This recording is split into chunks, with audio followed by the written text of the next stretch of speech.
The clock ticks loudly as you stand outside the door, bracing yourself. Inside, it's the same story, an atmosphere heavy with resentment, whispers of sabotage, and eyes always watching, waiting for you to slip. Every day, the toxicity tries to choke you, but today something feels different. You've decided this is no longer just about survival. You're going to turn their poison into your power. This is a battlefield, but one you will emerge from not just intact, but stronger. A Stoic's guide isn't about waiting for a better tomorrow. It's about mastering today. You're about to rewrite the rules. So start with our first one, which is turning hostility into fuel. You walk into the office and feel it immediately, the barely concealed hostility. A subtle roll of the eyes, a curt response, an atmosphere thick with disdain. They want you to shrink, to question your worth, to doubt every decision. But what if you could flip that? What if their hostility became your fuel instead of draining your energy? The Stoic principle of amor fati, the love of fate, teaches us not just to endure adversity, but to embrace it. Marcus Aurelius didn't merely tolerate challenges, he used them as a launching pad. The same can be true for you. When they throw hostility your way, don't waste energy resisting it. Absorb it, convert it, and let it push you forward. Every cold glance, every underhanded comment becomes your momentum. Imagine a furnace that grows stronger with more fuel. Every attempt they make to undermine you becomes the very thing that drives your progress. You don't shrink under their gaze, you expand. You accomplish more, not despite the negativity, but because of it. Their hostility becomes your motivation, pushing you to achieve what they never expected. But here's the thing. Your transformation doesn't need to be loud or obvious. As they try to weaken you, you quietly grow stronger. You start to thrive in a way they can't understand, and soon, their attempts to break you only make your success more undeniable. The more they try to diminish you, the more resilient you become. This isn't just about survival. You don't merely endure the negativity, you rise above it. Their hostility is no longer an obstacle. It's your secret weapon, the fuel that powers your rise. In the end, they'll be left wondering how you thrived in a place designed to break you. You'll know the answer. You turn their poison into fuel. Second, reversing the spotlight effect.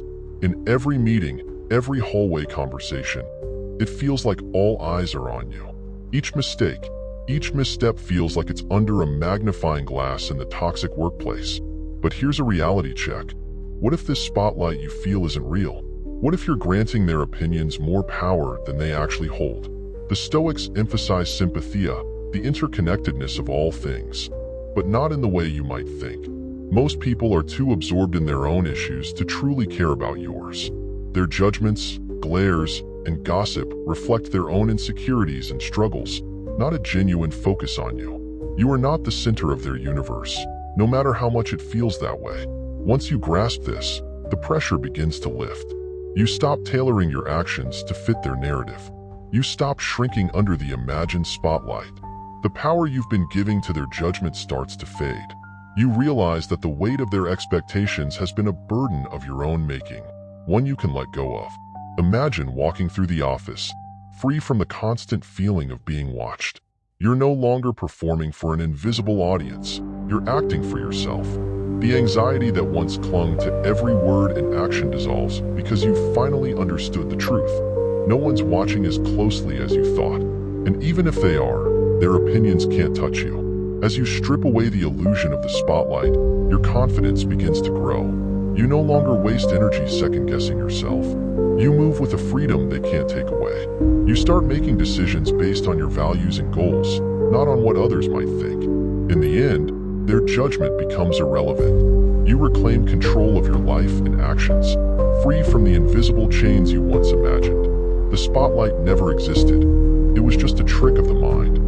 Third, the art of controlled chaos.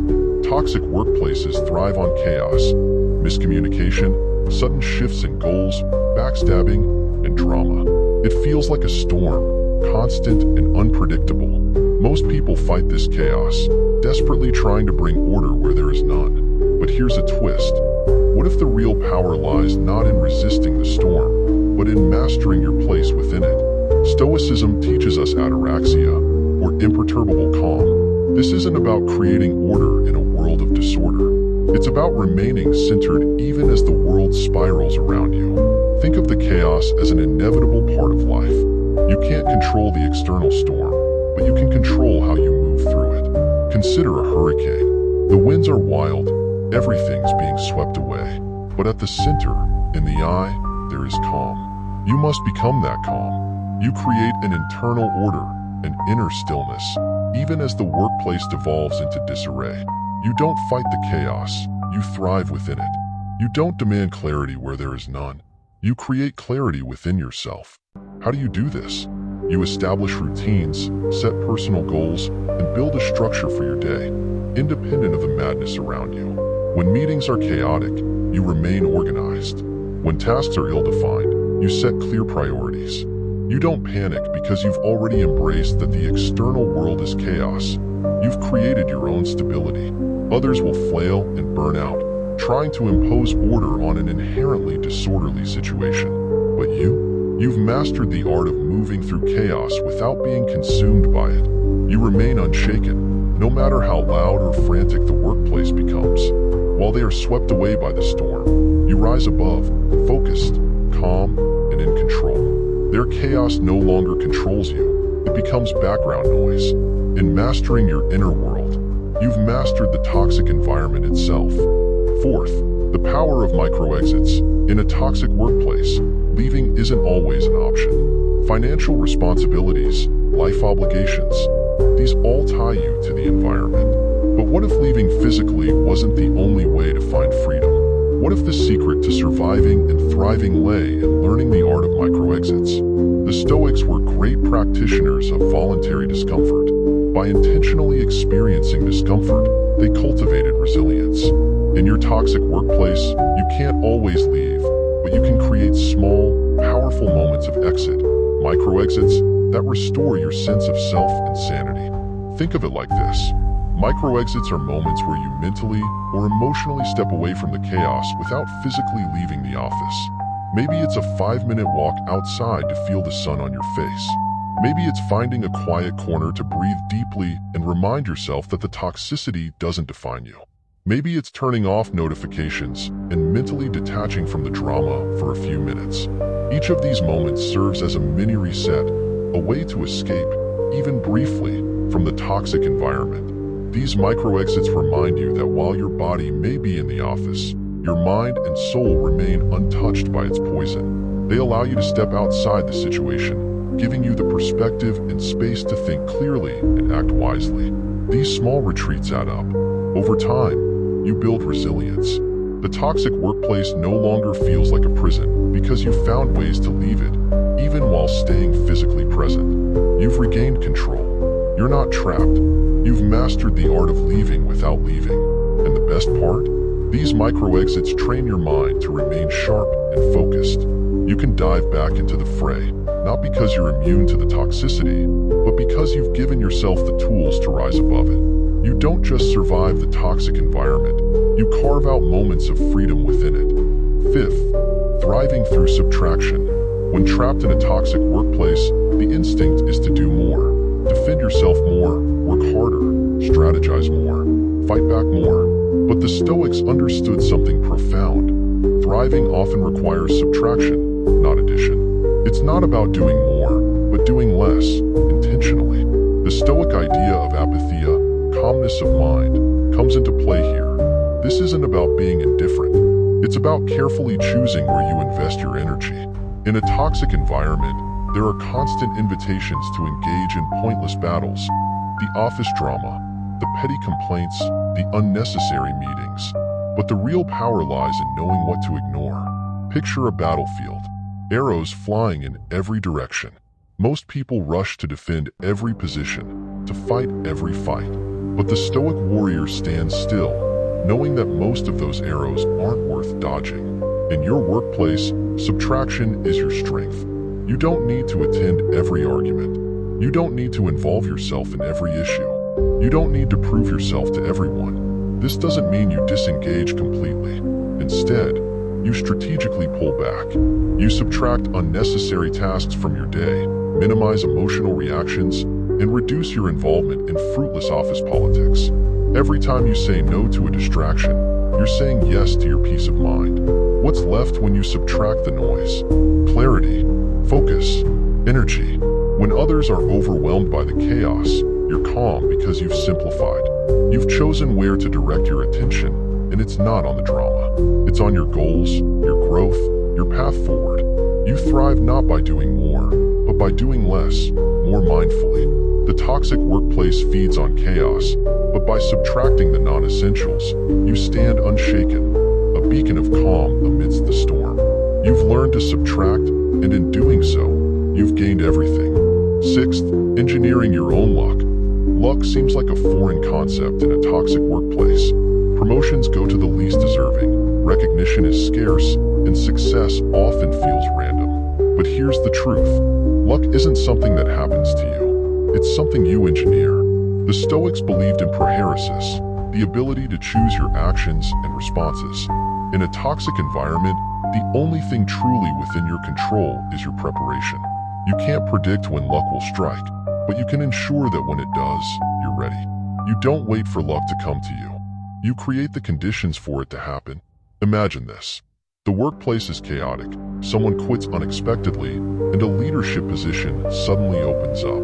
Most people see this as bad luck or stressful uncertainty, but you've been preparing for this moment all along. You've sharpened your skills, stayed consistent, and mastered your role. You've engineered your own luck by being ready for the unpredictable. Opportunities in toxic workplaces often seem to come out of nowhere, but they're rarely random. The ones who seem lucky are usually those who have been working quietly, building their expertise, waiting for their moment. You become one of them, not by relying on fortune, but by preparing so thoroughly that when the moment comes, you're undeniable. The toxic environment thrives on randomness, but you've become the constant, steady, reliable, always ready to step in where others falter.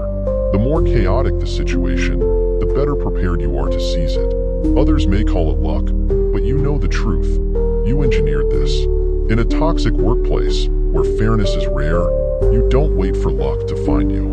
You create your own opportunities, positioning yourself as the one who rises when others fall. Luck isn't an accident. It's your strategy, your weapon, your carefully crafted advantage. Seventh, the armor of radical acceptance. There's a certain instinct we all have in toxic workplaces.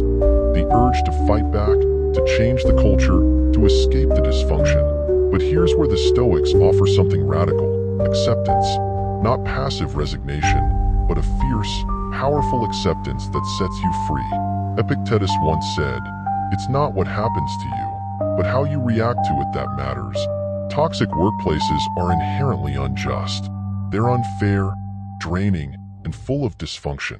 But the true power comes not from trying to change the environment, because some things are simply beyond your control, but from changing your relationship to it. Radical acceptance isn't about giving up. It's about acknowledging the reality of your situation without letting it dictate your emotional state. The more you accept the toxicity for what it is, the less power it has over you. You stop wasting energy wishing things were different. Instead, you focus on what's within your control. Your actions, your responses, your mindset. Picture this. The chaos around you continues, but you no longer flinch. The office politics swirl, but you remain calm. Others try to pull you into drama, but you stay centered, detached. This isn't indifference, it's mastery. You've accepted that you can't control the environment, but you can control how you move through it. As others become drained by the fight, you grow stronger. The toxic workplace remains the same, but it no longer has the power to shake you. You've donned the armor of radical acceptance, and it makes you untouchable.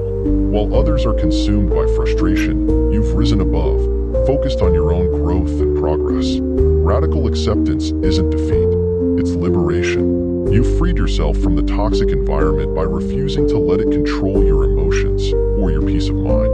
The workplace hasn't changed, but you have. The truth is, the toxic workplace didn't defeat you. It sharpened you. You've turned every insult into fuel, every setback into strength. Now, you don't just navigate chaos, you own it. This wasn't about changing your surroundings, but mastering yourself. And now that you've done it here, imagine what you can achieve next. There's more to explore, more ways to rise above adversity. Watch our other videos, where you'll continue building that resilience. Don't forget to like this video, subscribe to our channel, and tap into the power that's waiting for you in the next challenge. Your growth isn't over, it's just beginning.